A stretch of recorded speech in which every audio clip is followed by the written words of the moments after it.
pengantar kitab Injil Matius. Mungkin kalau ada yang bisa zoom ya, atau mungkin Dr. Richard bisa baca. Oke. Apa nih? Saya baca ini ya. Kata Injil atau kabar baik dipergunakan oleh Yesus Sang Mesias dalam kurung apa nih? Almasih, Isa Almasih. Nah, Oke. berarti kalau Elia bilang Yesus Kristus dan Isa Almasih itu berbeda, terus yang dimaksud dengan Isa Almasih ini siapa gitu? Oke. Oke ya. Satu. Ini ada satu lagi. Kitab suci Injil juga, yang nerbitin juga LAI. Ya, 2011. Matius nih ya. Ini langsung nih masuk ke gospel nih. Silsilah Isa Almasih. Isa Almasih. Jadi kalau yang dimaksud Elia kemarin, Yesus Kristus dan Isa Almasih itu orang yang berbeda. Menurut saya, Elia itu memandangnya hanya dari sisi kisahnya aja yang berbeda.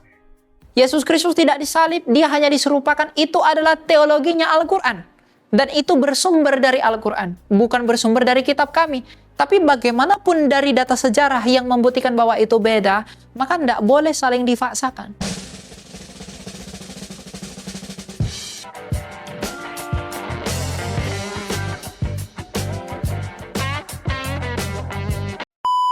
Apakah Yesus Kristus dalam Alkitab sama dengan Isa Almasih dalam Al-Quran? Ya, maka dalam hal ini kita berbicara dua aspek.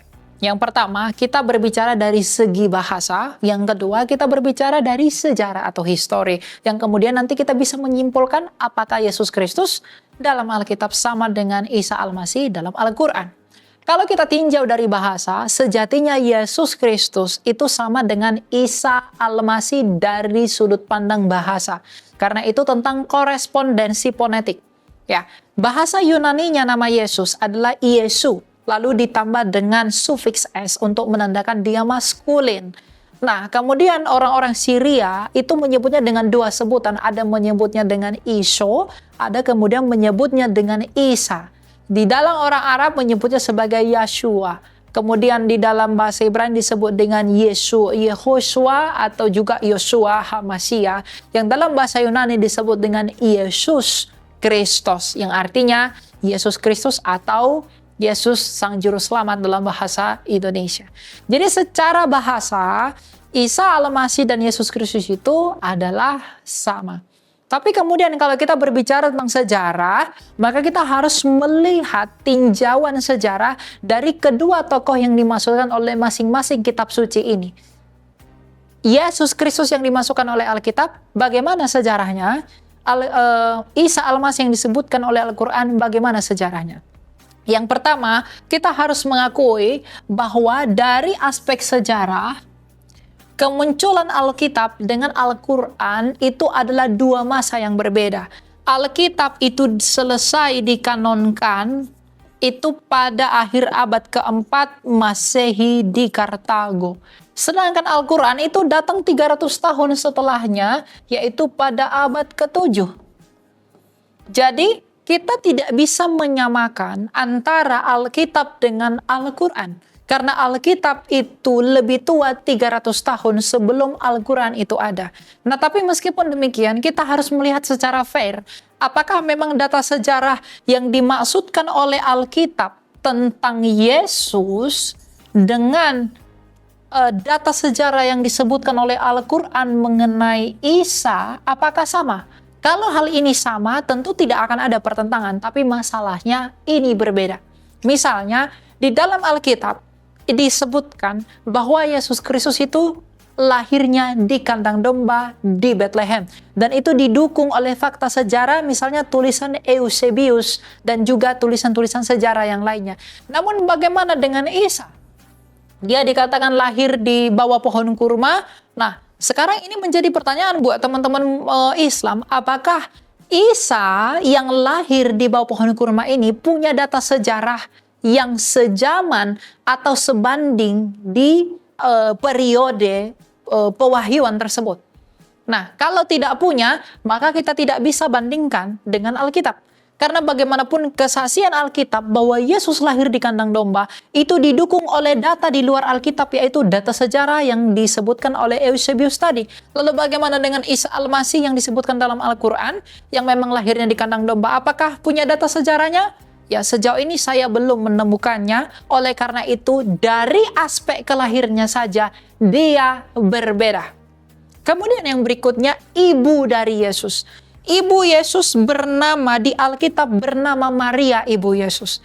Tapi kemudian di dalam teologi Islam, mereka menyebut ibunya Isa adalah Maryam yang adalah saudaranya Harun. Nah, kalau Maryam adalah saudara Harun, berarti Maryam ini dari suku apa? Nah, kalau di dalam Alkitab jelas bahwa Maria itu berasal dari suku Yehuda karena ia adalah anaknya Eli dan ibunya adalah Ana. Sedangkan di dalam teologi Islam, siapakah ibunya Isa? Maryam saudara Harun? Harun bukankah orang Lewi? Kalau Harun adalah orang Lewi dan Maryam adalah saudaranya, berarti Maryam adalah orang Lewi. Atau bagaimana penjelasannya dalam hal ini? Tapi kalaupun ibunya Isa Al-Masih dalam teologi Islam adalah Maryam saudara Harun, jaraknya Harun kepada Kristus kurang lebih 1.500 tahun di dalam sejarah. Lalu bagaimana mungkin ibunya Yesus 1.500 tahun lebih tua daripada Yesus itu sendiri? Nah, ini alasan yang berikutnya mengapa Isa Al-Masih di dalam Al-Quran dengan Yesus Kristus di dalam Alkitab yang didukung oleh fakta sejarah itu tidaklah sama. Lalu kemudian fakta sejarah yang begitu kaya membuktikan bahwa Yesus Kristus ini pernah mati tersalib di bawah pemerintahan Pontius Pilatus atas tuntutan Mahkamah Agama Sanhedrin di Israel pada waktu itu. Jadi penyaliban dan kematian Yesus di atas kayu salib itu adalah fakta sejarah yang tidak bisa dibantah. Tetapi dalam teologi Islam, Isa Al-Masih dikatakan tidak mati, hanya saja diserupakan. Nah, kalau memang dia diserupakan, artinya tidak ada kebangkitan yang terjadi pada hari ketiga. Karena Isa Al-Masih sudah diangkat tidak mati, karena dia tidak mati berarti tidak ada kebangkitan. Sedangkan kebangkitan pada hari ketiga itu benar-benar terjadi dan di dalam kesaksian Kisah Rasul, ia menunjukkan dirinya kepada 500 orang. Yang artinya Yesus mati dan bangkit yang didukung oleh fakta sejarah, misalnya tulisan Josephus, Tacitus, kemudian Lucian, Marabar Serapion dan lain sebagainya, itu tidak sama dengan deskripsi Al-Quran bahwa Isa Al-Masih itu tidak mati melainkan diserupakan. Hanya diangkat ke surga.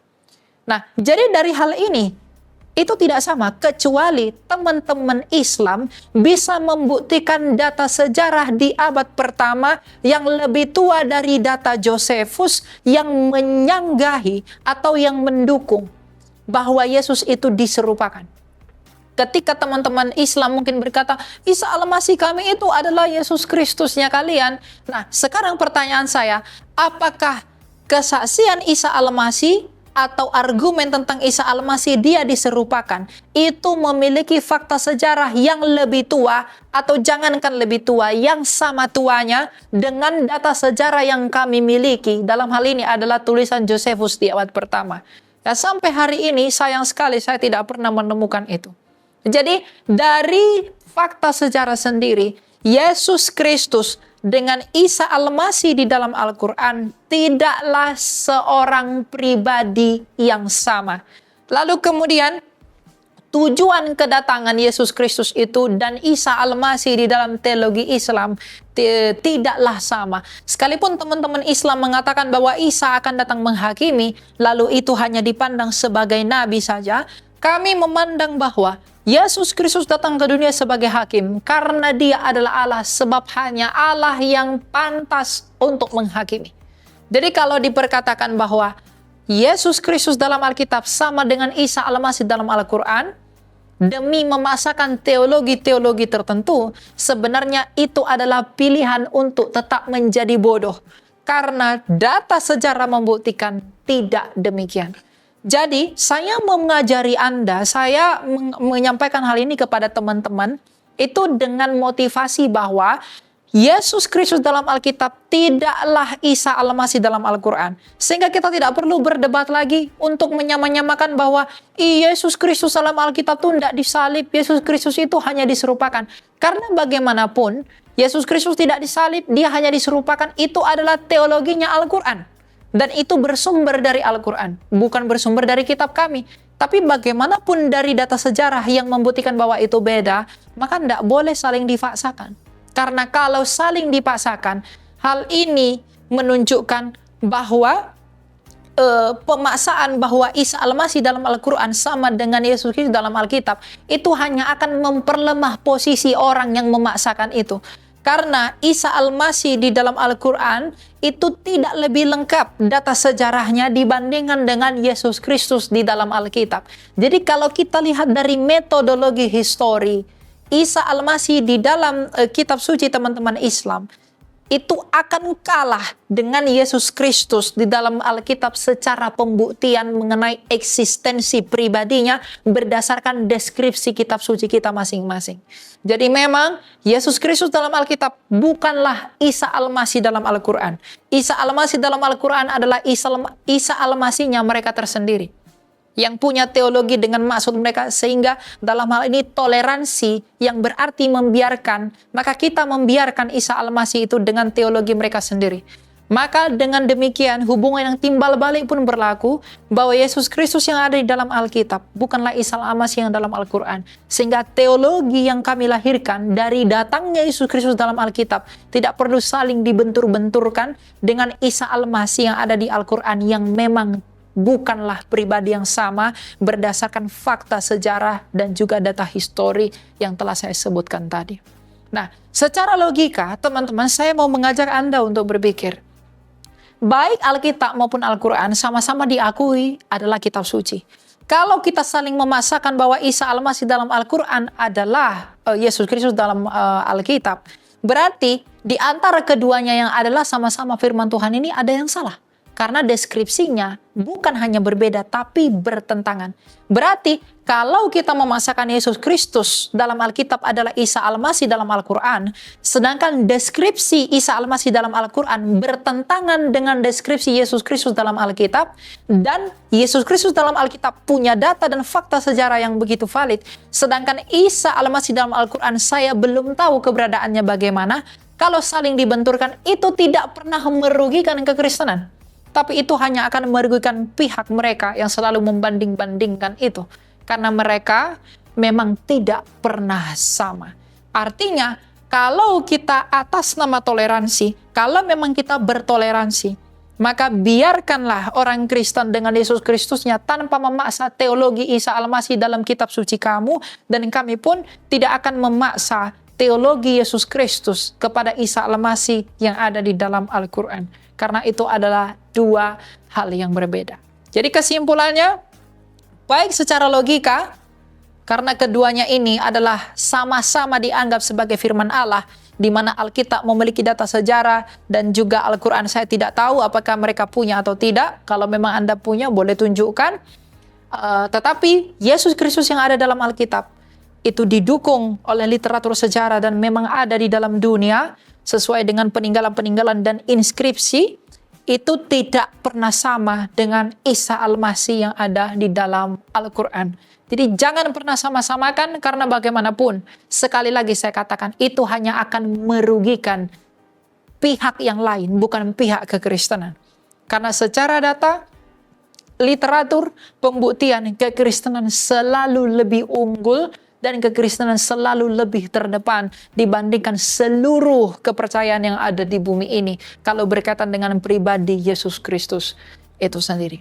Jadi hal ini dapat saya sampaikan, semoga hal ini dapat membantu teman-teman semua untuk semakin mendalami dan mempelajari tanpa kompromi dalam ketegasan iman terkait dengan Isa Al-Masih Al-Quran dan juga Yesus Kristus dalam Alkitab, demi pertumbuhan iman, dan Anda dengan tegas menyatakan bahwa itu memang berbeda, agar tidak terjadi konflik yang berkepanjangan di antara kedua agama ini, agar tidak terjadi konflik yang berkepanjangan di antara kedua belah pihak hanya karena saling memaksakan pahamnya sendiri, hanya karena saling beradu, padahal secara metodologi memang itu adalah dua pribadi yang berbeda. Hanya itu dapat saya sampaikan. Mungkin kita akan bertemu lagi dalam kesempatan berikutnya. Saya Elia Myron dari 3 Hari Channel pamit undur diri. Semoga Tuhan yang selalu berbelas kasih kepada kita, sebab Dia itulah Yesus Kristus yang mengasihani kita sekarang dan selalu dan untuk selama-lamanya. Jangan lupa subscribe, Dan bagikan video ini kalau Anda diberkati demi kemuliaan dan penyataan dan penyebaran Injil bagi kemuliaan Kristus dan Bapa kita.